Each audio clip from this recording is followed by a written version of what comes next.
tunaitwa Tanzanian English Language Teachers Association, kwa kifupi ni TELTA.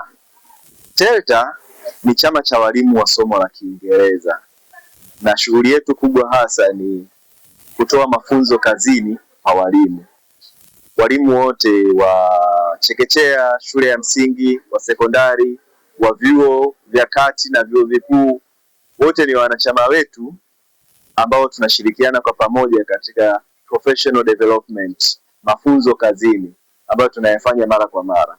Lakini pia tunafanya program mbalimbali na wanafunzi kwa kibali cha wizara. Hii ni conference kubwa ambayo inajumlisha walimu 400 kutoka mikoa mbalimbali ambao wamekuja kwa nauli zao, kwa uwezo wao wenyewe, wakajikusanya hapa kuja kuweza kujifunza, na tutakuwa na wakufunzi zaidi ya 80 ambao watakuwa katika vyumba mbalimbali wakifundisha mada mbalimbali. Hasa mada yetu kubwa inahusu matumizi ya artificial intelligence kwenye madarasa yetu, wakati wa kufundisha darasani, ama wakati wa kuandaa somo, ama wakati wa kufundisha utaitumia vipi. Tumekubaliana wote walimu kwa pamoja kwamba dunia inabadilika, vitu vingi vinabadilika duniani, na sisi madarasani tunapoingia kufundisha tunapaswa tubadilike kufundisha elimu ya kizazi hiki ambacho tunacho.